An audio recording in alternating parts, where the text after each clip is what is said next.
नमस्कार. हॅलो सह्याद्रीच्या आजच्या भागात सगळ्यांचं मनपूर्वक स्वागत करते. मी डॉक्टर मृण्मयी भजक. पूर्वीच्या काळी एक वाक्य म्हटलं जायचं, बचत करा सतत करा. आणि खरोखरच बचतीचे अनेक फायदे आहेत, ते सगळे आपल्याला माहितीच आहेत.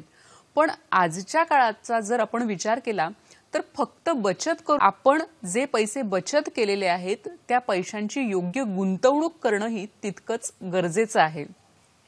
हल्ली बरेच जण पारंपरिक गुंतवणुकीच्या पद्धती सोडून काही नवीन पद्धती अवलंबतायत, शेअर मार्केटमध्ये पैसे गुंतवतायत.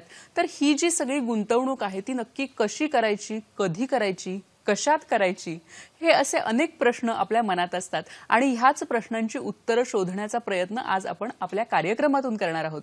विशेषतः कोरोना नंतर ची जी परिस्थिती आहे ती काही बदललेली आहे का, काही गणितं बदललेली आहेत का, याविषयी देखील आज आपण बोलणार आहोत. आजच्या कार्यक्रमाचा विषय काय आहे तो आपण जाणून घेणार आहोत. आज आपण बोलणार आहोत बाजार निवेश आणि काळजी या विषयावर. आणि या महत्त्वाच्या विषयावर मार्गदर्शन करण्यासाठी आज आपण स्टुडिओमध्ये आमंत्रित केलंय ख्यातनाम अर्थतज्ञ चंद्रशेखर टिळक यांना. सर नमस्कार. नमस्कार. कार्यक्रमात आपलं मनपूर्वक स्वागत करते. सरांची अगदी थोडक्यात ओळख करून देते. 22 वर्षांच्या सेवेनंतर सर नुकतेच NSDL मधून सेवानिवृत्त झालेले आहेत, chief risk officer and executive vice president म्हणून. NPS म्हणजेच नॅशनल पेन्शन सिस्टमशी संबंधित अनेक महत्त्वाच्या गोष्टी सरांनी हाताळलेल्या आहेत. त्याआधी सर सेबी, BSE, त्याचप्रमाणे काही ब्रोकिंग फर्म्स अशा अनेक महत्त्वाच्या संस्थांमध्ये महत्त्वाचे पदभार सरांनी सांभाळलेले आहेत. अर्थशास्त्रासंबंधित अनेक पुस्तकं त्यांनी लिहिली आहेतच, पण त्याचबरोबर काही कविता संग्रह आणि कथा संग्रह देखील सरांचे प्रसिद्ध आहेत. अनेक मानाच्या पुरस्कारांनी अर्थातच सरांना गौरवण्यात आलेलं आहे. आणि 1988 सालापासून दरवर्षी ते अर्थसंकल्पावर व्याख्यानं देतात. अर्थशास्त्र आणि इतर अनेक विषयांवर 4000हून अधिक व्याख्यानं आणि 2500हून अधिक लेख अशा माध्यमातून ते जनमानसापर्यंत पोहोचतायत. आज एक जाणकार व्यक्तिमत्व आज आपल्याला स्टुडिओमध्ये लाभलेलं आहे. आणि मला खात्री आहे की तुमच्याही मनात अनेक प्रश्न असतील आणि ते प्रश्न तुम्ही सरांपर्यंत पोहोचवू शकता. त्यासाठी आमचे जे दूरध्वनी क्रमांक आहेत ते टिपून घ्या. फोन नंबर्स असे आहेत 24908050 आणि 24988050. 022 हा STD कोड आहे मुंबई बाहेरील सगळ्या प्रेक्षकांसाठी आणि मोबाईल धारकांसाठी. फोन जरूर करा. फक्त काही गोष्टी आपण लक्षात ठेवणार आहोत. जेव्हा तुम्हाला कळतंय की तुमचा फोन इथे जोडला गेलेला आहे तेव्हा तुमच्या टीव्हीचा आवाज जो आहे तो अगदी कमी ठेवा, म्हणजे तुमचा जो आवाज आहे तो आमच्यापर्यंत व्यवस्थित पोहोचेल. आणि आजच्या विषयाला अनुसरूनच आपले नेमके प्रश्न आम्हाला अपेक्षित आहेत. तर सुरुवात करूया कार्यक्रमाला. सर पुन्हा एकदा स्वागत करते आपल्या कार्यक्रमामध्ये. आणि आताच सध्याची परिस्थिती बोलायची झाली तर 1 फेब्रुवारीला अर्थसंकल्प जाहीर झालेला आहे आणि 2-3 दिवसांपासून बाजार निर्देशांक कमी होतोय असं चर्चेत आहे. पण अगदी म्हणजे कार्यक्रमाला सुरुवात करण्याआधी हे जे बाजार निर्देशांक आहेत म्हणजे कमी होणं किंवा घसरणं किंवा वाढणं सेन्सेक्स, तर ह्याबद्दलची काही प्राथमिक माहिती तुम्ही सांगू शकाल का? अगदी आवर्जून सांगेन. सगळ्यात पहिल्यांदा आपण एक लक्षात घेऊया की आपण तुमच्या प्रश्नामध्ये जसं म्हणालात की अर्थसंकल्प सादर झाल्यापासूनच्या गेल्या काही दिवसांमध्ये सातत्याने आपला शेअर बाजाराचा निर्देशांक तो BSE सेन्सेक्स असेल किंवा NSE निफ्टी असेल हा खालती येईल. अगदी आजचा दिवसाचा विचार करायचा झाला तर आपण या चर्चेला सुरुवात करायच्या आधी जवळजवळ BSE सेन्सेक्स 700-750 अंशांनी खालती आलाय. पण ही एक जशी त्याची बाजू आहे तशी दुसरीही बाजू लक्षात घेतली पाहिजे की अर्थसंकल्प सादर व्हायच्या आदल्या दिवशी म्हणजे 29 जानेवारीला जो शेवटचा जानेवारी महिन्यातला ट्रेडिंग डे होता तेव्हा आपला BSE सेन्सेक्स 46,000 होता आणि अर्थसंकल्प सादर झाल्यानंतर तो 52,000च्या पातळीपर्यंत गेला आणि गेल्या 4 दिवसांमध्ये जो तो खालती येतोय आजचा सलग 5वा दिवस अद्यापचा त्यावेळेला तो 50,000च्या आसपास आलाय. त्यावेळेला एक गोष्ट लक्षात ठेवली पाहिजे की याचा अर्थसंकल्पाशी थेट संबंध किती आहे हे जाणून घेणं लक्षात घेतलं पाहिजे. म्हणजे जर गेल्या 25-30 वर्षांचा विचार करायचा झाला तर अर्थसंकल्प सादर झाल्यानंतर सातत्याने एकाच दिशेनं प्रवास हा अत्यंत थोडक्या वर्षामध्ये झालेला आहे. मगाशी जो माझा परिचय करून दिला तो जो काही माझा शेअर बाजाराशी गेली 35-40 वर्ष संबंध आहे तर त्याच्याबद्दलची माझी अनुभव किंवा माझी भूमिका अशी आहे की कोणत्याही गोष्टीवरती ताबडतोब आणि तीही अत्यंत टोकाची प्रतिक्रिया देणं हा शेअर बाजाराचा मूलभूत स्वभाव आहे बरं. आणि त्यानुसार या गोष्टी होत असतात. पण तरी सुद्धा एक गुंतवणूकदार म्हणून जर निर्देशांकातले चढ उतार समजून घ्यायचे असतील तर सगळ्यात पहिल्यांदा लक्षात घेतलं पाहिजे मगाचपासून ज्या 2 निर्देशांकाचा विशेषतः आपल्या देशातला आपण विचार केला त्यातला बीएसई सेन्सेक्स हा आपल्या देशात ज्या शेअर बाजारामध्ये नोंदणीकृत कंपन्या म्हणजे लिस्टेड कंपनीज आहेत त्यातल्या 30 निवडक शेअर्सच्या बाजारभावांच्या बदलांवरती तो आधारित असतो. वेगवेगळ्या इंडस्ट्रीमधल्या वेगवेगळ्या वेटेजेस देऊन असं आपण त्या कंपन्यांची निवड केलेली असते आणि जसजसं आपल्या अर्थकारणाची दशा आणि दिशा बदलत जाते तसतसं या सेन्सेक्सच्या 30 कंपन्यांमध्येही बदल होत जातात. जर बीएसई सेन्सेक्समध्ये 30 प्रकार असतील तर अशाच पद्धतीनं 50 कंपन्यांच्या बाजारभावांवरती आधारित हा एनएसईचा निफ्टी हा सादर केला जातो आणि त्या इंडस्ट्रीला त्या निर्देशांकामध्ये सेन्सेक्समध्ये किंवा निफ्टीमध्ये आपण एक ज्याला वेटेड ॲव्हरेज म्हणतो अशा पद्धतीने ते गणित दिलेलं असतं आणि हे वेटेड ॲव्हरेज सुद्धा जसजशी आपल्या अर्थसंकल्पाची आणि अर्थकारणाची दिशा आणि स्थिती बदलत जाते तसं बदलत जातं. म्हणजे साधारणपणे ज्या वेळामध्ये आयटी सेक्टर जोरात असतं त्यावेळेला आपण 90च्या दशकानंतर आपण पाहिलं त्यावेळेला तो प्रकार आला. कदाचित येणाऱ्या काळामध्ये जर सेन्सेक्स किंवा निफ्टीमध्ये फरक झाले तर करोना नंतरच्या काळामध्ये ज्या उद्योग क्षेत्रांना आपल्या अर्थकारणामध्ये महत्वाची भूमिका मिळते त्यांचं जास्तीत जास्त प्रतिनिधित्व केलं जातं. एकंदरीतच त्यावेळची अर्थकारणाची दिशा आणि स्थिती आणि गुंतवणूकदारांची मनस्थिती याला अनुसरून त्या सेन्सेक्समध्ये किंवा निफ्टीमध्ये कोणत्या समभागांचा समावेश करायचा याचा निर्णय त्या स्टॉक एक्सचेंजचे नियंत्रक मंडळ घेत असतं आणि सेबीच्या परवानगीनंतर असे बदल केले जातात. नक्कीच. पण सध्या या क्षेत्राची गुंतवणूक क्षेत्राची स्थिती काय आहे आणि विशेषतः कोरोनानंतर काही गणितं बदलली आहेत का? करोनानंतर एक गणितांमध्ये बदल झाला ही अत्यंत उघड गोष्ट आहे. तर शेवटी आपण कितीही अमान्य केलं नाकारायचा प्रयत्न केला तरी एक गोष्ट नक्की आहे की तुम्ही कोणत्याही वयोगटातले असा तुम्ही कुठच्याही कार्यक्षेत्रात असा मग तुमचा स्वतःचा व्यवसाय असू दे किंवा तुम्ही नोकरदार असू द्या करोनाच्या आधीच्या काळामध्ये आपल्या उत्पन्नाचं जे प्रमाण होतं स्वरूप होतं सातत्य होतं त्याच्यामध्ये साहजिक बदल झालेले आहेत. आणि अनेक वेळा मी म्हणतो तसं की वर्क फ्रॉम होम ही केवळ तुमची काम करण्याची जागा बदलली अशातला भाग नाही तुमच्या उत्पन्नाची तुमच्या उत्पादनाची तुमच्या उपभोगाची ही जागा बदलली आणि त्यानुसार आपला बचतीकडे आणि गुंतवणुकीकडे बघण्याचा दृष्टिकोन फार मोठ्या प्रमाणावरती बदललाय. अगदी एक साधं उदाहरण द्यायचं झालं तर करोनाच्या आधीच्या काळामध्ये महिन्याच्या एका विशिष्ट तारखेला विशेषतः नोकरदार मंडळींसाठी विशिष्ट तारखेला विशिष्ट रक्कम पगार म्हणून आपल्या खात्यात जमा व्हायची आपल्याला सवय झाली होती आणि मग त्याच्यावरती आधारित आपली प्रीपेड पोस्टपेडची गणितं होती. पण अगदी पगार आपले कमी झाले किंवा बंद झाले असं जरी झालेलं नसलं तरी ह्या तारखा आता मागे पुढे होत आहेत. आणि दुसरी गोष्ट अशी की या वर्क फ्रॉम होममुळे जे आपण पूर्वी ऑफिसात जायचो त्यावेळेला अनेक ऑफिसेसमध्ये आयटी सिक्युरिटीच्या नावाखाली आणि ती गोष्ट खरीही होती बऱ्याच बाजाराशी किंवा गुंतवणुकीशी संबंधित अशा साईट ब्लॉक केलेल्या असायच्या.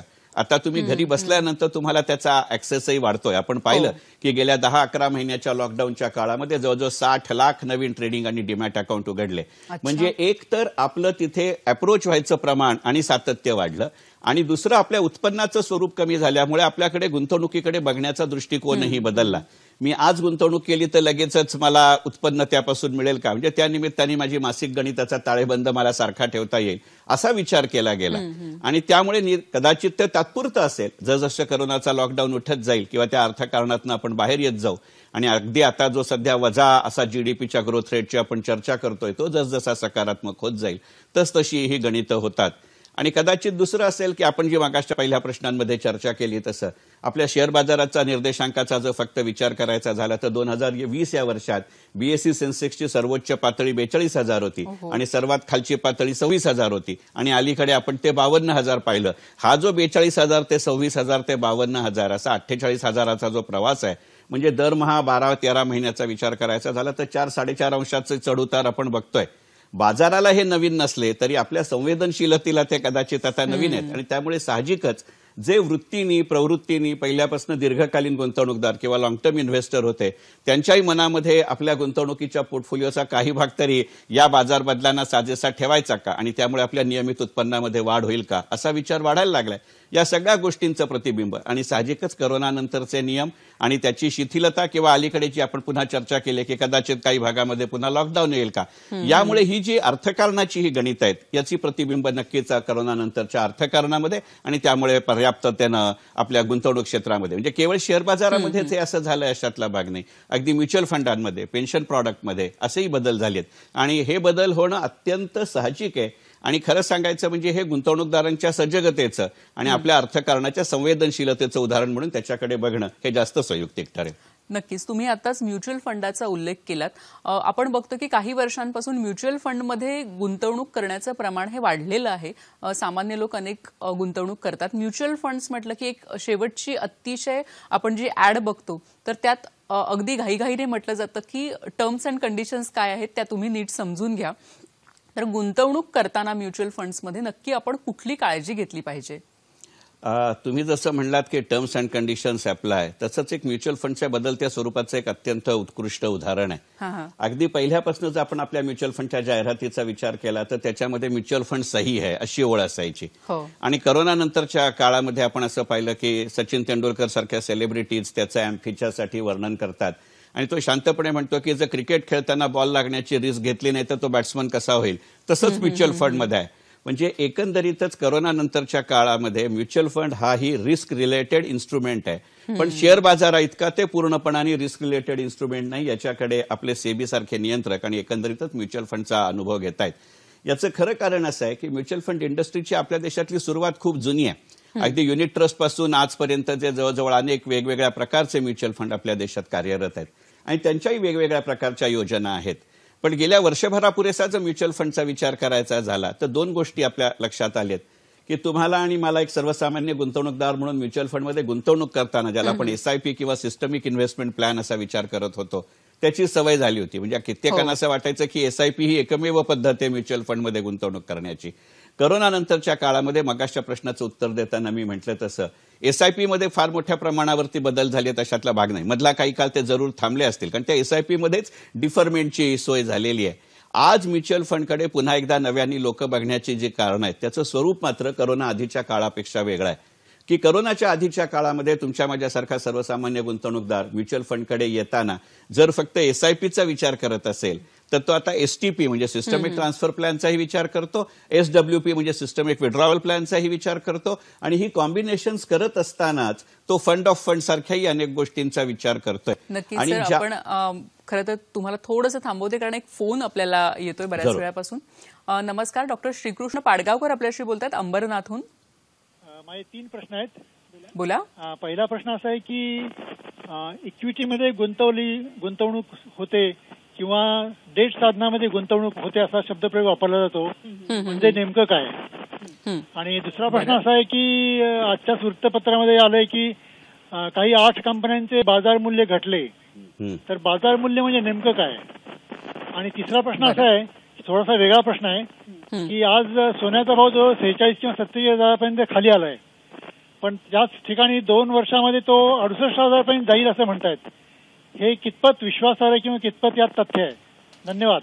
धन्यवाद आपल्या प्रश्नांबद्दल. डॉक्टर साहेब, तुमचा प्रत्येक प्रश्न म्हणजे त्याच्यावरती वेगळं सत्र करता येईल अशातला भाग आहे. तुमच्या तिसऱ्या प्रश्नापासून सुरुवात करतो की तुमचा तिसरा प्रश्न असा होता की सोन्याचे भाव आज 46 हजार झाले आहेत आणि 2 वर्षात ते 68 हजार होईल अशी ही कल्पना आहे.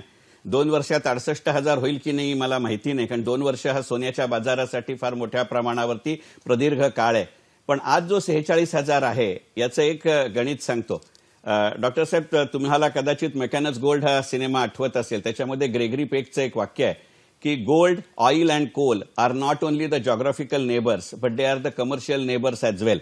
आणि त्यामुळे जेव्हा एकाचे भाव वर जातात तेव्हा दुसऱ्याचे खालती येतात. ज्या वेगाने आज तेल आणि शेअर बाजार वर जातोय, साहजिकच आंतरराष्ट्रीय बाजारातला आणि स्थानिक बाजारातल्या खेळत्या प्रमाणाचं किंवा लिक्विड फंड्सचं प्रमाण हे सहसा फार वेगाने बदलत नाही. त्यामुळे एकाकडे जेव्हा ओघ वाढतो तेव्हा दुसरीकडे कमी होतो. हे पहिलं कारण आहे सोन्याचे भाव कमी होण्याचं. आणि दुसरं एक महत्वाचं कारण असं आहे की गेल्या 11-12 महिन्याच्या काळामध्ये जेव्हा सगळ्यात केवळ आपल्या देशातच नव्हे जगभरात जेव्हा सगळीकडे लॉकडाऊन सुरू होता त्यावेळेला अनेक देशांच्या मध्यवर्ती बँकांनी की तो पैसा तर हातामध्ये होता परंतु तो आपल्या स्वतःच्या अर्थव्यवस्थेमध्ये गुंतवता येईल असे प्रकल्प नव्हते. आणि दुसऱ्या देशामध्ये गुंतवताना भीती अशी वाटत होती की पैसा जरी ऑनलाईन ट्रान्सफर होत असला तरी मालाची आणि कामगारांची देवाणघेवाण होत नव्हती.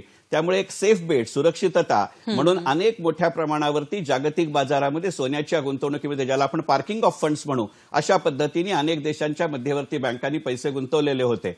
काही युरोपच्या देशांचा अपवाद वगळता आणि आपल्या देशातली आपल्या राज्यातली विशेषतः गेल्या 2 दिवसातल्या चर्चेचा अपवाद वगळता साधारणपणे ऑगस्टच्या महिन्यानंतर जगभरामध्ये ज्या पहिल्यांदा कंप्लीट लॉकडाऊन होता, पूर्णपणे सगळी बंद होतं, त्या परिस्थितीमध्ये जसजसा बदल होतोय तसतसा तो पैसा त्या त्या देशाच्या अर्थकारणामध्ये गुंतवला जातोय. मग साहजिकच अर्थकारणामध्ये जो पैसा आणायचा आहे तशी टप्प्याटप्प्यानं सोन्याची विक्री होतीये. आणि मग ज्या वेळेला एखाद्या देशाची मध्यवर्ती बँक एकरकमी किंवा ठोक स्वरूपामध्ये सोन्याची खरेदी करत होती तेव्हा भाव वर गेले. आता जसं ते टप्प्याटप्प्याने विक्री करतायत तसतसे ते भाव कमी येतात.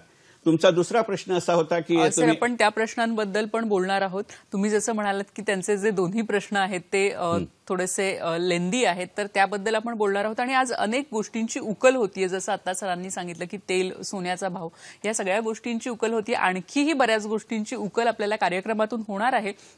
आता थांबतोय एका छोट्याशा विश्रांतीसाठी. पाहत रहा हॅलो सह्याद्री.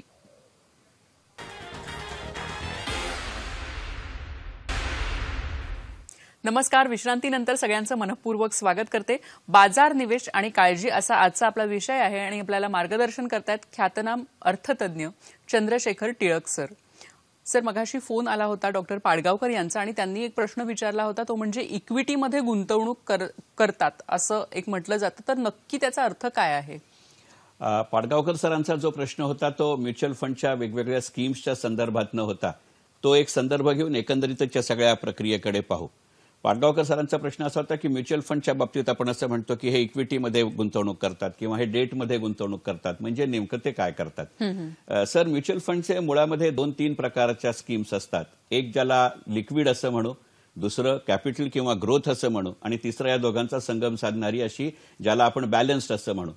ही जी लिक्विड फंड ज्याच्यामध्ये स्कीम्स असतात की जे फ्रँकलिन टेम्पल्टननी 6 स्कीम बंद केल्यामुळे 2020 साली तो प्रकार जास्त चर्चेत आला, परंतु त्याचं इतकंच नकारात्मक रूप नाहीये. ज्या वेळेला आपण अशा लिक्विड फंड्समध्ये पैसे गुंतवतो त्यावेळेला आपण त्यांना दिलेल्या पैशाच्या जवळजवळ 80 ते 85% वाटा ही ती मंडळी गव्हर्नमेंट सिक्युरिटीज, कमर्शियल पेपर आणि कॉर्पोरेट डेट आणि कॉर्पोरेट बॉन्डमध्ये गुंतवतात.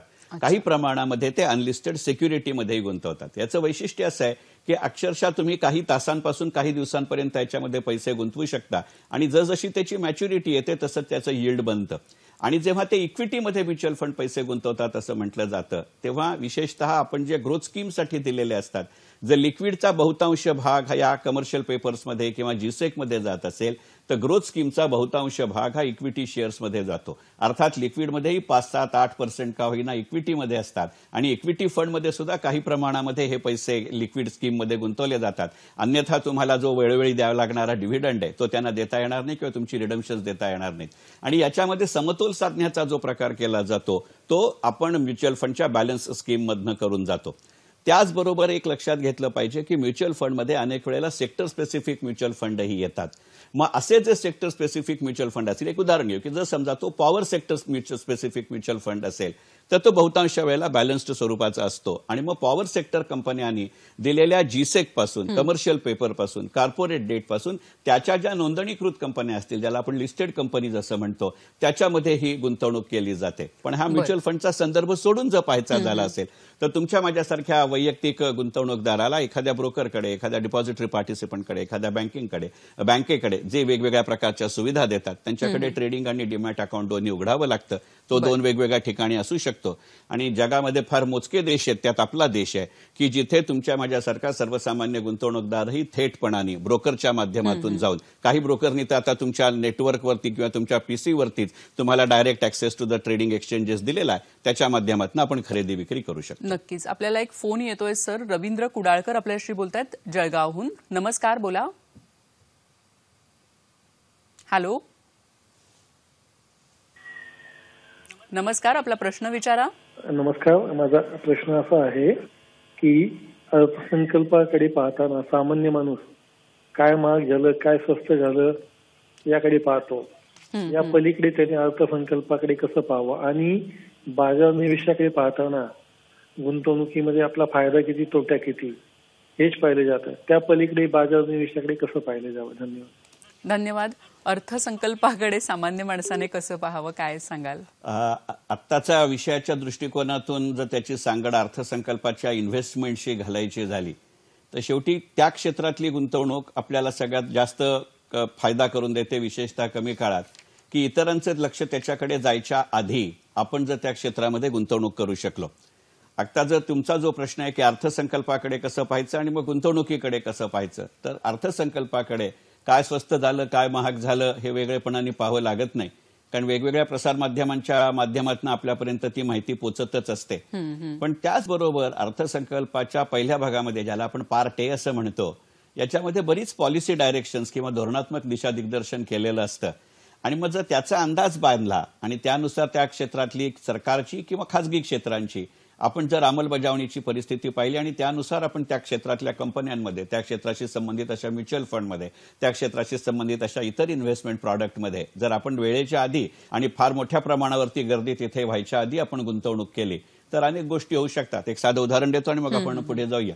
पहा, यंदाच्या अर्थसंकल्पामध्ये उल्लेख नसला तरी अर्थसंकल्पाच्या आजूबाजूला आपल्याला यंदा सांगितलं गेलं की जानेवारी महिन्यामध्ये एकंदरीतच अर्थव्यवस्थेचं स्वरूप जरी वाढतं असलं तरी सुद्धा एका महिन्यामध्ये आपण जीएसटीचं 1.20 लाख कोटी रुपये गोळा केले आणि 2-2.5 वर्षापूर्वी जीएसटी आपण सुरू केल्यापासून ही सगळ्यात मोठी रक्कम होती. याच्यामध्ये 2 घटक होते, हे सरकारनेच स्पष्ट केलं होतं. त्याचा अर्थसंकल्पपूर्व आढावा म्हणजे इकॉनॉमिक सर्व्हेमध्ये सुद्धा उल्लेख आहे की केवळ अर्थकारणाची गती वाढली म्हणून जीएसटीचं कलेक्शन वाढलं असं नाही. तो एक घटक तर आहेच, तो नाकारता नाही येणार, पण एकंदरीतच सरकारकडे उपलब्ध असलेल्या डेटाचं, स्टॅटिस्टिक्सचं फार चांगल्या प्रमाणावरती त्यांनी केलेला उपयोग आहे.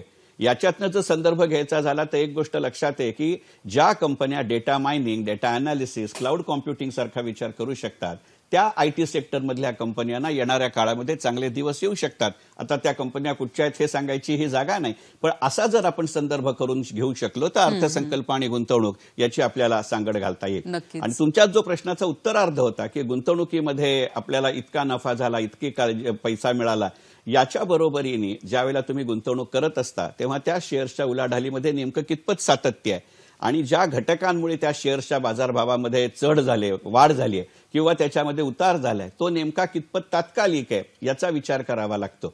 एक छोटं उदाहरण देतो आणि ह्या प्रश्नाचं उत्तर संपवतो वेळेच्या अभावी. एक गोष्ट लक्षात घ्या की आता करोनाच्या काळामध्ये अनेक कंपन्यांनी असं जाहीर केलं की आम्ही करोनाच्या संबंधातलं औषध अस्तित्वात आणू शकू किंवा बाजारात आणू शकू.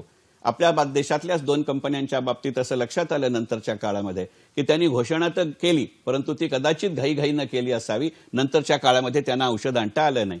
काही ज्या आपल्याला सर्वसाधारण करोनाच्या संबंधात ज्यांना करोना झालाय ते माझ्या मताशी सहमत होतील. मी त्या प्रक्रियेतनं गेलोय म्हणून सांगू शकतो. अनेक वेळेला एका विशिष्ट प्रकारची औषधं आपल्याला दिली गेली, त्याचं उत्पादन होत नव्हतं अशातला भाग नाही, परंतु ती औषधं त्या वेळेमध्ये त्या पेशंट्सकडे किंवा आजारी माणसाकडे किंवा मार्केटपर्यंत जर पोहोचू शकली नाहीत तर त्या कंपन्यांचे शेअर्स घेऊन चालावे लागत नाहीत. म्हणजे एकंदरीतच नफा आणि नुकसानीची गणितं तर ठेवावीच लागतात, पण त्या नफा आणि नुकसानीची कारणं काय आहेत आणि ती तात्कालिक आहेत का दीर्घकालिक आहेत याचा विचार केला तर अर्थसंकल्प आणि गुंतवणुकीकडे दोन्ही दृष्टीतनं पाहता येईल. नक्कीच, म्हणजे त्या मागचं जी कारणं आणि दीर्घकालीन की अल्पकालीन हे देखील आपल्याला पाहणं खूप गरजेचं आहे. आपल्याला एक फोन येतोय. शिवानंद वसेदार आपल्याशी बोलतायत निपाणीहून. नमस्कार, बोला, आपला प्रश्न विचारा.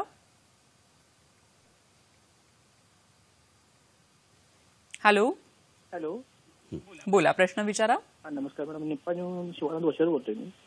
आणि काही प्रायव्हेट कंपन्यांमध्ये पैसे गुंतवणूक केली जाते आणि त्या ठिकाणी म्हणजे कसं एजंट लोक भरपूर असतात, ते आपल्याला पाठ लावून पैसे करा, पैसे भरा म्हणून असं म्हणतात आणि त्यांनी पैसे सुद्धा भरून घेतात आणि थोड्या दिवसानंतर त्यांनी पैसे तिथं कंपनीमध्ये जमा न करता बाहेरच्या बाहेर त्यांनी पळून गेले असतात किंवा कागदामध्ये अपराध करतात. मग तसं ज्या लोकांना फसवणूक वगैरे होतो तशा लोक कोणाकडे तक्रार केली पाहिजे किंवा त्यांच्याकडनं काय म्हणजे असं रिस्पेक्ट मिळू शकते का, म्हणजे काय पैसे वगैरे परत मिळू शकतं काय, कशा प्रकारची आपण काळजी घ्यायला पाहिजे किंवा आपण पूर्व म्हणजे काळजी काय घ्यावं म्हणजे पैसे. बरोबर, आपला प्रश्न कळलेला आहे. सर, काय सांगाल तुम्ही? हे एकदम प्रातिनिधिक प्रश्न आहे. आपण 2 गोष्टी लक्षात घेऊ की आपल्या देशामध्ये असं नाही, एकंदरीतच सगळीकडे अशा पद्धतीचे घोटाळे किंवा फसव्या योजना याची परिस्थिती पहिल्यापासून चालत आलेली आहे आणि करोनासारखी जेव्हा थोडीशी डामडोल अशी परिस्थिती असते तेव्हा आता ह्याचं खूप मोठ्या प्रमाणावरती पीक येतं. एक गोष्ट आपण सगळ्यात पहिल्यांदा लक्षात घेतली पाहिजे की हा जेवढा आर्थिक प्रश्न आहे तेवढाच तो तुमच्या माझ्यासाठी गुंतवणूकदार म्हणून एक मानसिकही प्रश्न आहे. तुम्ही ज्या पद्धतीच्या योजनांचा विचार केलात, आपल्या देशामध्ये अरुण शेरेगर सारखे, मेंढी फार्म सारखे हे 90च्या दशकापासून येत असलेली गणित आहेत. म्हणजे देशाच्या अर्थव्यवस्थेमध्ये व्याजदर प्रचलित असलेला 4%, 5%, 6% असताना जर मला कोणी सांगायला लागलं की बाबा मी तुला वर्षभरामध्ये 18% उत्पन्न देईन, तर त्याच्यावरती विश्वास ठेवणं कठीण आहे. कारण आपण काही त्याचे जावई नाही की त्या सासऱ्यानं मला हुंडा द्यावा. कृपा करून गैरसमज करून घेऊ नका. पण ज्या वेळेला अशा प्रकारचा अवास्तव रेट कोणीतरी देत आहे, इथेच सगळ्यात पहिल्यांदा आपल्या मनामध्ये शंकेची पाल ही चुकचुकली पाहिजे. म्हणजे बचत आणि गुंतवणूक याच्यामधला खरा फरक असा आहे की मी नेहमी गमतीने म्हणतो की माझ्या बचतीचा पैसा दुसऱ्या एखाद्याच्या गुंतवणुकीच्या साधनात मी गुंतवतो असा विचार जेव्हा मनामध्ये येतो, कृती तर सोडूनच द्या, असा विचार जेव्हा मनामध्ये येतो तेव्हापासून त्याच्या धोक्यांना सुरुवात झालेली असते. कारण जसं आपण म्हणतो की 1 in hand is better than 2 in bush, अशा पद्धतीने माझ्या जवळचा पैसा मी जेव्हा दुसरीकडे देईन तेव्हा तो काय काय पद्धतीने गुंतवेल याचा विचार केला पाहिजे. अशा पद्धतीच्या जेव्हा योजना येतात त्यावेळेला आपल्याकडे आज मितीला जे कायदे आहेत त्यानुसार अशा प्रकारच्या संस्थेची रिझर्व्ह बँकेकडे किंवा सेबीकडे नोंदणी आहे का, त्यांच्या योजनांचं नेमकं स्वरूप काय आहे, तुमच्या माझ्याकडनं घेतलेल्या पैशाचं स्वरूप आणि ते जिथे पैसे गुंतवणार असं म्हणतायत त्याचं स्वरूप, याचा थोडाफार तरी विचार आणि अभ्यास हा केला पाहिजे. आणि मला स्वतःला असं वाटतं की अशा योजनांमध्ये जर काही अपयश आलं आणि तुम्ही म्हणलात तसं तो आपण ज्यांच्या माध्यमातून पैसे गुंतवले तोच त्या जागेवरनं नाहीसा झाला किंवा आपल्याला भेटेनासा झाला किंवा आपले फोन कॉल घेईनासे झाला, या सगळ्या टप्प्यातनं ही गणितं जात असतात. तर त्यावेळेला अशा जर त्या NBFC कंपनीज असतील किंवा मायक्रो फायनान्स कंपनीज जर असतील तर रिझर्व्ह बँक किंवा सेबी ज्याच्या अंतर्गत ह्या गोष्टी येतात त्यांच्याकडे तक्रार करता येते. फक्त तक्रारीपासून ताबडतोबीनं पैसे मिळतीलच असे नाही. आणि या संबंधातल्या कायद्यांचं एक काही ज्याला आपण कन्सॉलिडेशन असं म्हणू, अशा पद्धतीचा विचार आणि प्रक्रिया देशाला आजपर्यंत सुरू झाली आहे. पण सगळ्यात महत्वाची गोष्ट अशी लक्षात घेतली पाहिजे की अशा योजनांचं एक व्यवच्छेदक लक्षण असं असतं किंवा एक सगळ्यात महत्वाचा घटक असा असतो की फार मोठ्या प्रमाणावरती त्यांच्या रेट ऑफ रिटर्न्सचं प्रमाण जास्त, आणि कदाचित त्यामुळेच आपण त्याच्या मोहामध्ये पडतो का. तुम्ही विचारला नसलात तरी याच प्रश्नाला जोडून एक मुद्दा घेतो की केवळ अशा योजनांमध्येच होतं अशातला भाग नाही. पहिल्यापासून ही प्रक्रिया चालत आली पण गेल्या 5-6 महिन्यांमध्ये ही प्रक्रिया फार वाढली आहे.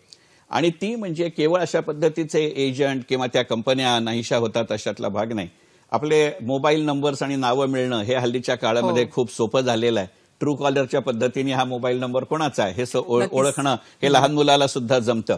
आता अनेक फोन तुमच्यापैकीही काही जणांना आले असतील, ते असं सांगतात की मी दिल्लीहून बोलतोय, PFच्या ऑफिसमधनं बोलतोय, तुम्ही नोकरीला होतात त्यावेळेला तुमच्या प्रॉव्हिडंट फंडातला 1.4% भाग ग्रुप इन्शुरन्समध्ये जायचा, आणि मग ते आपली माहिती काढायला लागतात. एक गोष्ट लक्षात घ्या, माझ्या अनुभवातनं मी सांगतो कारण माझ्यावरती हे प्रयोग त्या क्षेत्राची माहिती असल्यामुळे, एक गोष्ट लक्षात घ्या, अशा पद्धतीचे कुठचेही फोन प्रॉव्हिडंट फंडचा ऑफिस करत नसतं. ते जेव्हा सांगतात 4-4.5 लाख रुपये मिळतात, तुमच्या माझ्यासारख्या सर्वसामान्य माणसाला अनपेक्षितपणे 4-4.5 लाख रुपये काय 4-4.5 हजार रुपये मिळाले तरी चालतात. परंतु कोणत्याही परिस्थितीमध्ये अशा मंडळींना आपलं आधार कार्ड, आपलं पॅन कार्ड देण्याची आवश्यकता नाही. जर खरोखरच त्या स्कीमचे आपण भाग असू तर आपली कंपनी आपण निवृत्त झाल्यानंतर आपली फाईल प्रॉव्हिडंट फंडमध्ये देते, त्याच्यामध्ये आपला पॅन नंबर असतो, त्याच्यामध्ये आपला आधार नंबर असतो, आणि हल्लीच्या काळामध्ये सरकार जिथे इन्कम टॅक्स रिफंड ऑर्डर थेटपणाने आपल्या बँक खात्यात देतं तर अशी मोठी रक्कम ती चेकच्या माध्यमातून वटवणार नाहीत.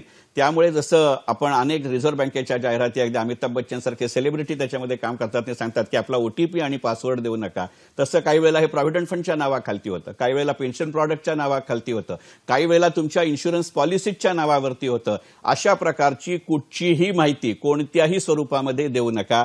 कारण जेव्हा खरोखरच वित्तीय गुंतवणुकीतनं तुम्हाला आणि मला रक्कम मिळायची असते तेव्हा आपण त्याच्यामध्ये समाविष्ट होतानाच KYCच्या अंतर्गत आपल्या कॅन्सल्ड चेकपासून सगळे डिटेल दिलेले असतात. अशी जर काळजी आपण त्या वेळेला घेतली आणि असे जर फोन वारंवार यायला लागले तर खरोखरच हा कॉल आता आपल्या मोबाईलवरती बहुतांश वेळा येतो, तो रेकॉर्ड करता येतो. तुम्ही नजीकच्या पोलीस स्टेशनमध्ये जाऊ शकता. प्रत्येक पोलीस स्टेशनमध्ये इकॉनॉमिक ऑफेन्सेस विंग असणं आपल्या देशात आता सक्तीचं आणि अनिवार्य आहे. या योजनांचा फायदा किंवा उपयोग करून घ्यायची वेळ मुळात आपल्यावर येऊ नये, पण येणारच असेल तर ते करण्यापासून मात्र आपण लांब राहू नये. नक्कीच. म्हणजे खरं तर अनेक असे फोन कॉल्स येत असतात, कधी मेल्स येत असतात, SMS येत असतात आणि त्यावेळी काळजी घेणं आणि सजग राहणं हे खूप महत्त्वाचं आहे.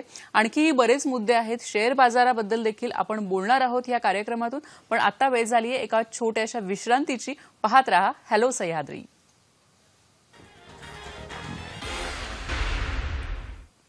नमस्कार. विश्रांतीनंतर सगळ्यांचं मनपूर्वक स्वागत करते. असं म्हणतात की उत्पन्नाच्या एकाच स्रोतावर अवलंबून राहू नये आणि दुसरा स्रोत निर्माण करण्यासाठी गुंतवणूक करणं खूप गरजेचं आहे. आज आपण चर्चा करतोय बाजार निवेश आणि काळजी या विषयावर आणि आपल्याला मार्गदर्शन करतायत चंद्रशेखर टिळक सर. आपल्याला एक फोन येतोय. पांडुरंग मांडेवाल आपल्याशी बोलतायत नवी मुंबईहून. नमस्कार, बोला. टीव्हीचा आवाज अगदी कमी करा आणि सलग प्रश्न विचारा. टीव्हीचा आवाज कमी करा.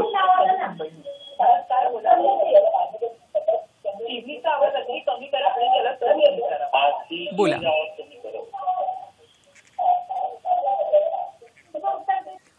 फोन डिस्कनेक्ट झालेला आहे सर. आपण बघतो की शेअर बाजारामध्ये गुंतवणाऱ्यांचं प्रमाण वाढलेलं आहे. पण शेअर बाजारात जेव्हा गुंतवायची असते एखादी आपली रक्कम तर तेव्हा त्याबद्दल माहिती असणं खूप गरजेचं आहे. आणि अनेक हल्ली कोर्सेसच्या जाहिराती येतात की अमुक एवढ्या आठवड्यांमध्ये शेअर मार्केट शिका. तर काय असतं ते, म्हणजे तुमचं काय मत आहे याबद्दल? कदाचित फार चुकीच्या माणसाला प्रश्न विचारताय. दोन कारणांनी की जवळजवळ जून 88 पासून मी आपल्या देशाच्या शेअर बाजाराशी निगडीत आहे आणि गेल्या 32-33 वर्षाच्या अनुभवावरनं मला स्वतःला असं वाटतं की अगदी गुंतवणूकदार म्हणून सुद्धा शेअर बाजाराकडे जायचं असेल किंवा शेअर बाजारात गुंतवत राहायचं असेल तर सुरुवात म्हणून एखादा ऑनलाईन म्हणा किंवा प्रत्यक्षात म्हणा क्लास जॉईन करणं हे अत्यंत संयुक्तिक आहे. निदान त्याच्या टर्म्स, कंडिशन्स, कॉन्सेप्ट आपल्याला स्पष्ट होतात. परंतु खरं सांगायचं म्हणजे दुसऱ्यांनी शिकवल्यापेक्षा सुद्धा आपण शिकणं ह्याच्या वाचनं काही पर्याय नसतो. म्हणजे मी गमतीने नेहमी म्हणतो की शेअर बाजाराचा क्लास लावून शेअर बाजारात गुंतवणूक करणं म्हणजे ज्याला पोहता येत नाही त्यांनी काहीतरी भोपळा म्हणा, टायर म्हणा मारून विहिरीत उडी मारण्यासारखं आहे. शेवटी जोपर्यंत तुम्हाला त्याच्यात यशस्वी व्हायचं असेल तर त्या टायरच्या बाहेर यावं लागतं. पण दोन गोष्टी लक्षात घ्या की सुरुवातीलाच पहिल्यापासून त्या संकल्पना स्पष्ट होणं हे अत्यंत आवश्यक आहे. विशेषतः अलीकडच्या काळामध्ये आणि विशेषतः गेल्या 11 महिन्याच्या काळामध्ये ऑनलाईन पद्धतीने क्लासेस घेणारे किंवा ट्रेनिंग देणारी ही मंडळी खूप झाली आहेत. विशेषतः सोशल मीडियामध्ये याचं प्रमाण खूप मोठ्या प्रमाणावर आहे. म्हणजे मी गमतीने हल्ली असं म्हणतो की शेअर बाजारच असं नव्हे, एकंदरीतच सगळ्या विषयांवरती बोलणाऱ्यांची संख्या जास्त आहे आणि त्या मनाने ऐकणाऱ्यांची संख्या नाही. खरंय. शेवटी शेअर बाजार हे हत्ती आणि सातांधळ्यांसारखी गोष्ट आहे. तुमच्या हाताला जो भाग लागतो त्यानुसार तुम्ही बघता. पण त्यातल्या ज्या मूलभूत गोष्टी आहेत त्या नक्की आहेत. त्यामुळे मला असं वाटतं की जसजसं आपण ऑनलाईन कोर्सेसचा विचार केला पाहिजे किंवा अगदी वेगवेगळ्या तज्ज्ञांचा सल्ला घेतला पाहिजे तसं मुळातच स्वतःचा अभ्यास असणं अत्यंत आवश्यक आहे. सरकार मान्य असे अनेक कोर्सेस ऑनलाईन पद्धतीने आहेत. मग ते national institute of securities market सारखे असतील की ज्याच्यामध्ये अगदी introduction to the share market पासून डेरिव्हेटिव्ह मार्केटपर्यंत सगळ्या गोष्टींचे आहेत. अगदी 2-2, 3-3 महिन्याचे ते कोर्सेस आहेत. यातनं बाकी काही नाही तरी तुमच्या संकल्पना स्पष्ट होतात आणि मुख्य म्हणजे कोणाचाही ज्याच्याशी निहित स्वार्थ किंवा व्हेस्टेड इंटरेस्ट नाही अशी एखादी संस्था ती शिकवत असते तेव्हा ती कन्सेप्ट पूर्णपणाने शिकली जाते. आणि मग एकदा त्याची थोडी माहिती आपण अशा वेगळ्या स्वतंत्र अविभाज्य घटकाकडनं करून घेतली की मग हे जे त्या क्षेत्रामध्ये असलेले प्रॅक्टिस करणारे प्रॅक्टिशनर म्हणजे जसं थिअरी आणि प्रॅक्टिस असं म्हणतो ती थिअरी स्पष्ट असली की मग त्याची प्रॅक्टिस ही कालानुरूप बदलत जाते. त्याचा विचार केला जातो. बहुतांश वेळेला माझा आजपर्यंतचा 32 वर्षाचा आणि विशेषतः गेल्या 1.5-2 वर्षातला अनुभव असा आहे की ही प्रक्रिया बरोबर उलटी केली जाते. आधी थिअरी करून मग प्रॅक्टिसकडे यायच्या ऐवजी आधी प्रॅक्टिस करून मग त्याच्यामध्ये आपण जे अनेक प्रश्न अद्याप ऐकले त्या सगळ्यातला बघा एक समान धागा असा होता की अडचण आली तर काय करू. पण मुळात ती अडचण येण्यासाठी ही संकल्पना स्पष्ट होणं महत्वाचं आहे. विशेषतः ज्या पद्धतीने आपल्या देशामध्ये वेगवेगळ्या क्षेत्रांचा एकमेकांशी संबंध येतोय ही संकल्पना अजूनही कुठच्याही ऑनलाईन किंवा इन पर्सन क्लासेसमध्ये समाविष्ट होत नाही. जसं मगाशी आपण पाहिलं की सोनं, तेल आणि कोळसा याचा एकमेकांशी संबंध असतो तसा म्युच्युअल फंड, शेअर बाजार, अगदी शेअर बाजार म्हणलं तरी त्याचं स्टॉक एक्सचेंज आणि प्रायमरी मार्केट याचा एकमेकांशी संबंध काय असतो ही गोष्ट जर लक्षात घेतली तर आपल्या गुंतवणुकीच्या यशाचं प्रमाण वाढतं. आणि शेवटी स्वतः केलेल्या निर्णयाचं यश आणि अपयश याच्या इतका दुसरा कुठचाही चांगला गुरु नसतो. अडचण इतकीच असते, पण कळतं पण वळत नाही असं आपण जे मराठीमध्ये म्हणतो ते आपल्या शेअर बाजाराविषयी फार असतं. कारण आपली अपेक्षा अशी असते की पी हळद आणि हो गोरी या पद्धतीचं नाही. तर ही एकदा संकल्पना स्पष्ट केली की फार गोष्ट चांगली होते. आणि मला तसं वाटतं की आता सुदैवाने युट्यूब सारख्या किंवा इतर समाज माध्यमातनं पॅरलली अनेक गोष्टी आपल्याला कळत असतात.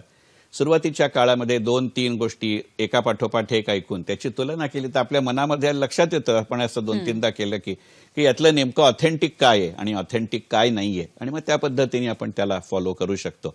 पण एक गोष्ट शेवटी लक्षात घ्या की मला स्वतःला असं वाटतं, म्हणजे 32-33 वर्षाच्या या क्षेत्रातल्या पॉलिसी आणि इम्प्लिमेंटेशन या दोन्ही दृष्टिकोनातनं एकच वर्तमानपत्र किंवा प्रसारमाध्यम सातत्यानं फॉलो केलं तर त्या आपल्या मॅडनेसमध्ये ज्याला आपण पॅटर्न म्हणू किंवा मेथड असं येतं आणि आपल्यालाच आपले रिझल्ट कम्पेरेबल करत राहता येतात. हा एक भाग. आणि दुसरा भाग, आपल्या गुंतवणुकीचं दर 3 महिन्यांनी म्हणा 6 महिन्यांनी स्वतःशीच मूल्यांकन करणं याच्या इतकी चांगली गोष्ट दुसरी कुठचीही असू शकत नाही. म्हणजे आपल्याला नफा झाला असेल तर तो का झाला आणि तोटा झाला असेल तर का झाला. तोटा काही वेळेला होत राहतो, म्हणजे तो का आपण मुद्दामून तोटा व्हावा म्हणून कोणी गुंतवणूक करत नसतं, परंतु आपल्याला जसा विचार करत असतो तसा दुसराही विचार करत असतो. आणि शेवटी तुमचा प्रश्न जो शेअर बाजाराविषयी, त्याच्यातली एक गोष्ट लक्षात घेतली पाहिजे की शेअर बाजार हा विषय जितका इन्फॉर्मेशनचा आहे तितकाच इंटरप्रिटेशनचा आहे. विश्लेषण हे तितकंच महत्वाचं आहे आणि ते बरेच वेळेला एकमेकांच्या विरोधी असतं. म्हणूनच तर मी ज्या वेळेला ज्या भावाने जो शेअर खरेदी करायला जातो त्याच वेळेला त्याच भावाने तोच शेअर कोणीतरी विकत असतो आणि हे दोन्ही पार्टी असतात तेव्हा तो व्यवहार होतो. पण ती पुढची पार्टी असा का विचार करते हे अनुभवातनं शिकत जाणं हे शेअर बाजाराचं खरं शिक्षण आहे. खरं म्हणजे फक्त माहिती नाही तर त्या माहितीचं जे प्रोसेसिंग आहे ते खूप गरजेचं आहे. कारण मी म्हटलं तसं की शेअर बाजार आपण नेहमी बाजाराविषयी म्हणतो, मीच म्हणतो असं नाही, की शेअर बाजार ऑलवेज डिस्काउंट्स द फ्युचर. म्हणजे जसा मगाचा प्रश्न होता की अर्थसंकल्पाकडे कसं पाहायचं, तर अर्थसंकल्पामध्ये म्हटलं नसलं तरी जेव्हा लक्षात येतं की आजपर्यंत डिफेन्स ही गोष्ट तुमचा माझा देश आपल्या देशाच्या सीमांचं संरक्षण असं पाहत होता. पण आत्मनिर्भर योजनेच्या अंतर्गत जेव्हा आपण असं म्हटलं की बाबा माझ्या पुढच्या 5 वर्षामध्ये संरक्षणाशी संबंधित 70% मालाचं उत्पादन मी देशामध्ये करीन, याचा अर्थच माझ्या देशातल्या संरक्षणाच्या संबंधित ज्या कंपन्या आहेत त्या कंपन्यांना येणाऱ्या काळामध्ये चांगले दिवस येऊ शकतील. मग जसजसं अर्थसंकल्पातलं अलोकेशन जात राह, हे काही ऑनलाईन करण्याची गरज नाही, आपण पेपरमध्ये वाचत असतो. मग आता त्या क्षेत्रातल्या कंपन्या कुठच्या आणि त्यातल्या परवडणाऱ्या माला कुठच्या आहेत आणि मग त्याचा प्राइस बँड काय आहे, म्हणजे माझं नुकसान होत असेल तरी त्याला मर्यादा होईल की नाही याचा विचार केला की तात्कालिक काय आणि सार्वकालिक काय याचा विचार करतो. ही प्रक्रिया सतत चालू ठेवणं म्हणजे शेअर बाजार. क्या बात आहे. खूप एक वेगळा अँगल, वेगळा दृष्टिकोन खरं तर सरांनी आता सांगितलेला आहे. आपल्याला एक फोन येतोय, वैभव शिरसाट आपल्याशी बोलतायत अहमदनगरहून. नमस्कार, बोला. नमस्कार, आपला प्रश्न विचारा. Hello sir. नमस्कार. नमस्कार सर, वैभव शिरसाट बोलतोय अहमदनगरहून. सर तर मला फॉरेक्स मार्केट बद्दल थोडं म्हणजे सांगा ना व्यवस्थित, फॉरेक्स करन्सी मार्केट बद्दल, का ते लिगलाइज वगैरे त्याच्यावर आता खूप म्हणजे हे चालू आहे. तुमचा जो प्रश्न आहे तो पूर्णपणाने परकीय चलनाचे व्यवहार किंवा ज्याला करन्सी मार्केट असं म्हणतात त्याच्या संबंधातला आहे. आणि तुमच्या प्रश्नाचा जो उत्तरार्ध होता तो साधारणपणे बिटकॉइन्स किंवा क्रिप्टो करन्सीच्या माध्यमातला आहे. कॉइन्स किंवा क्रिप्टो करन्सीचा प्रश्न मला विचारणं कदाचित तुम्ही अत्यंत चुकीच्या माणसाला प्रश्न विचारताय. कारण एक व्यक्ती म्हणून बिटकॉइन्स आणि क्रिप्टो करन्सीच्या मी विरुद्ध आहे आणि आज मितीला आपल्या देशासकट अनेक देशातल्या मध्यवर्ती बँकांनी त्यांना अधिकृत चलन म्हणून मान्यता दिलेली नाही. मला कल्पना आहे की पेपरमध्ये बातम्या येत आहेत की सध्या एका बिटकॉइनचा भाव हा $53,000 वगैरे झालाय. परंतु मगाचपासून जी आपण चर्चा करतोय तसं जोपर्यंत त्यातनं नफा होतोय तोवर आपली काही अडचण नसते, पण नुकसान करायचं झालं तर मुळात ज्याला कायद्याचं संरक्षण नाही अशा त्या करन्सीज असतात का, मुद्दा पहिला. मुद्दा दुसरा, तुमचा जो प्रश्नाचा पूर्वार्ध आहे की परकीय चलनाच्या माध्यमातून काय होतं, फॉरेक्स मार्केट अजूनही आपल्या देशात त्या प्रमाणामध्ये तुमच्या माझ्यासारख्या वैयक्तिक गुंतवणूकदारांना खुलं झालंय अशातला भाग नाही.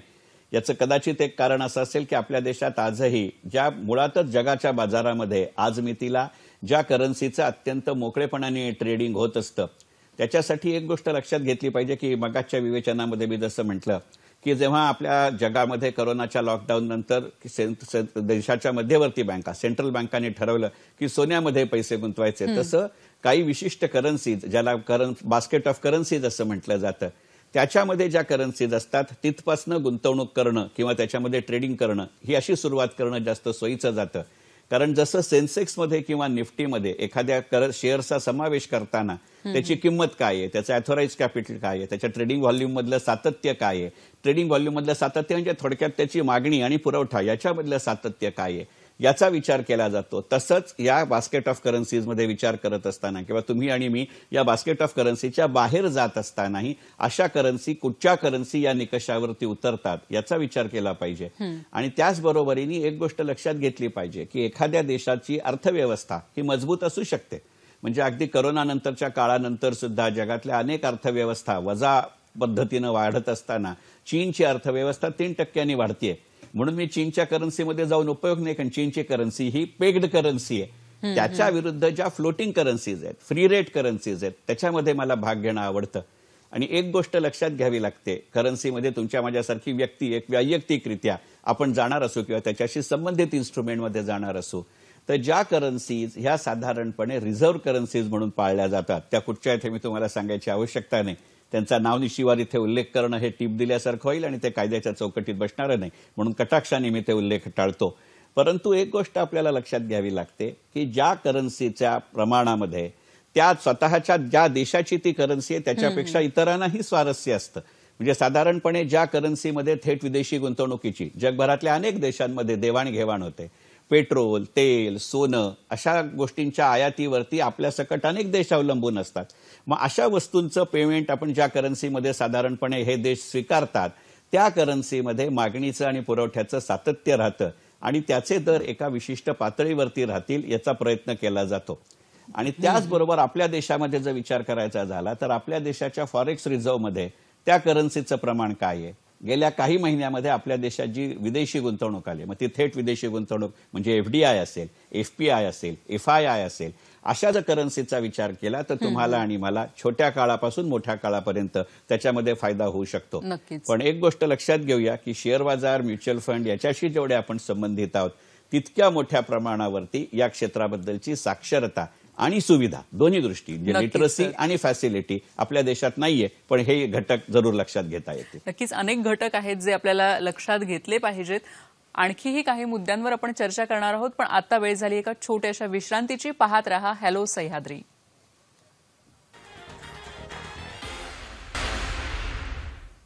नमस्कार. विश्रांतीनंतर सगळ्यांचं मनपूर्वक स्वागत करते. बाजार निवेश आणि काळजी असा आजचा आपला विषय आहे आणि आपल्याला मार्गदर्शन करतायत ख्यातनाम अर्थतज्ञ चंद्रशेखर टिळक सर. सर, असं म्हटलं जातं की आपण जेव्हा गुंतवणूक करतो तर डायव्हर्सिफाय युअर इन्व्हेस्टमेंट्स असं म्हटलं जातं. तर काय म्हणजे नक्की आपण करायचं की वेगवेगळ्या गोष्टींमध्ये गुंतवणूक करणं म्हणजे नक्की काय आपण करू शकतो? जसं आपण शाळेपासून शिकत आलोय की don't keep all your eggs in one basket, त्याचंच हे स्वरूप आहे. डायव्हर्सिफाय युअर इन्व्हेस्टमेंट असं म्हणण्यामागचं सगळ्यात महत्त्वाचं कारण असं असतं की प्रत्येक गुंतवणुकीच्या साधनाचं किंवा गुंतवणुकीच्या प्रॉडक्टचं त्याचं असं वैशिष्ट्य असतं आणि तेच प्रॉडक्ट जरी असलं तरी त्याच्याकडे बघण्याचा प्रत्येक गुंतवणूकदाराचा दृष्टिकोन हा वेगळा असतो. कारण शेवटी गुंतवणूक हे काळकाम वेगाचं गणित आहे.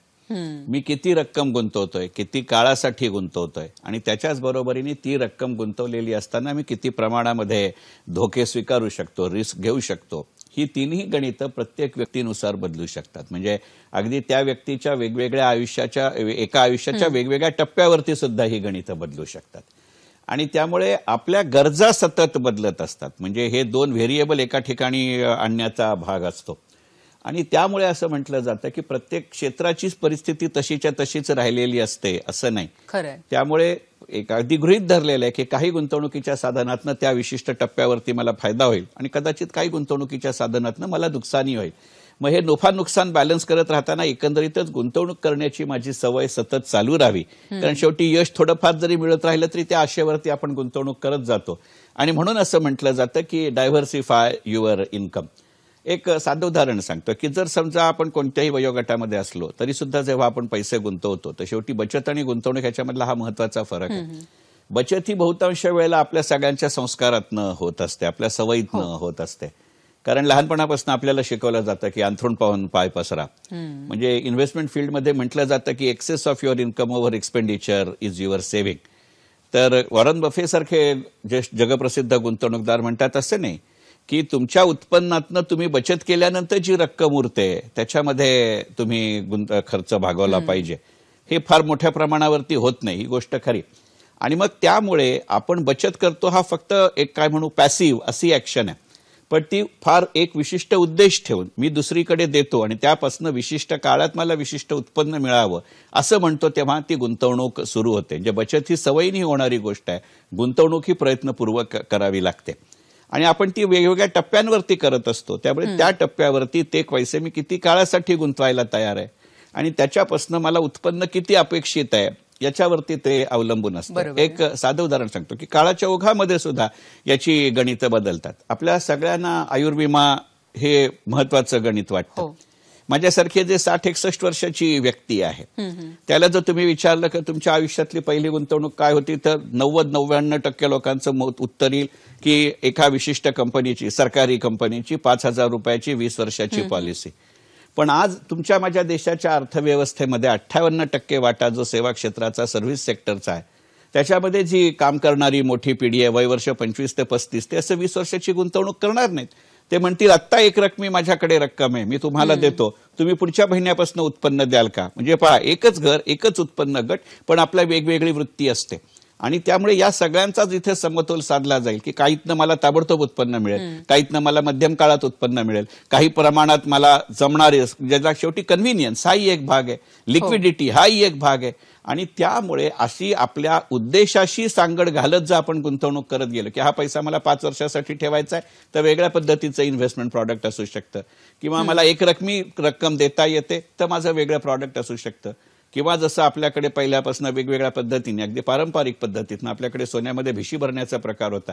आता कदाचित सोन्याची जागा नवीन पिढीमध्ये म्युच्युअल फंडने घेतली असेल, ना ती SIP केलं जातं. आज मितीला तर जसजसं शेअर बाजाराचा प्रसार वाढतोय आणि त्याचे टेक्निक्स तुमच्या दारापर्यंत येत आहेत, तर म्युच्युअल फंडमध्ये द्यायच्याऐवजी एका महिन्यामध्ये विशिष्ट रकमेचे शेअर घेणं असाही प्रकार असू शकतो. नक्कीच. म्हणजे खूप वेगवेगळे खरं तर पर्याय आज आपल्याकडे उपलब्ध आहेत आणि खूप वेगवेगळ्या मुद्द्यांवर देखील आज आपण बोललेलो आहोत. कसा वाटला आमचा कार्यक्रम जरूर आम्हाला कळवा. त्यासाठी माध्यमं कोणकोणती आहेत ती बघून घेऊया. फेसबुकचं माध्यम आहे www.facebook.com/dd Sahyadri. Hello Sahyadri 20@gmail.com ह्या मेल आयडीवर आपण आपले अभिप्राय आम्हाला कळवू शकता. हा कार्यक्रम आपण बघू शकता यूट्यूबवर आणि ट्विटर हँडल आहे @dd सह्याद्री. सर, खरं तर आज आपण खूप छान माहिती दिलीत, खूप वेगवेगळ्या विषयांवर माहिती दिलीत. जाता जाता आमच्या दर्शकांना अगदी अर्ध्या मिनिटात काय सांगाल? गुंतवणुकीमध्ये धोके आहेत हे लक्षात जेवढं ठेवलं जातं तेवढंच गुंतवणुकीमध्ये उत्पन्नही आहे, आणि तो केवळ आर्थिक नव्हे तर बौद्धिक आणि भावनिकही घटक आहे. हे लक्षात घेतलं की गुंतवणुकीमध्ये हमखास यशस्वी व्हा, अशा शुभेच्छा देतो. खूप खूप धन्यवाद सर. आज आपण इथे आलात आणि खूप वेगवेगळ्या विषयांवर इथे आपण माहिती दिलेली आहे. वॉरन बफे यांचं एक वाक्य आहे की आज कुणीतरी झाडाच्या सावलीखाली बसलंय, ह्याचं कारण काही वर्षांपूर्वी कुणीतरी तिथे झाड लावलं होतं. मला वाटतं गुंतवणूक जी आहे ती ह्या झाडासारखी असते. आणि आज गुंतवणुकीचे वेगवेगळे प्रकार आपण पाहिले. शेअर बाजार आहे, म्युच्युअल फंड आहे, त्याचप्रमाणे इतरही अनेक ज्या गोष्टी आहेत त्यांच्याबद्दल चंद्रशेखर टिळक सरांनी आज आपल्याला माहिती करून दिली. आणि त्याचप्रमाणे काळजी काय घ्यायची हा जो एक महत्त्वाचा मुद्दा आहे, जे वाढते फ्रॉड्स आहेत त्यामध्ये काळजी काय घ्यायची, कशी घ्यायची, हेही आज आपण कार्यक्रमातून जाणून घेतलेलं आहे. सर, पुन्हा एकदा संपूर्ण आमच्या टीमतर्फे, हॅलो सह्याद्रीच्या संपूर्ण टीमतर्फे आपले मनापासून आभार मानते. मला संधी दिल्याबद्दल सगळ्यांना मनपूर्वक धन्यवाद. नमस्कार. आपण पुन्हा भेटूया नवीन कार्यक्रमात नवीन विषयासह.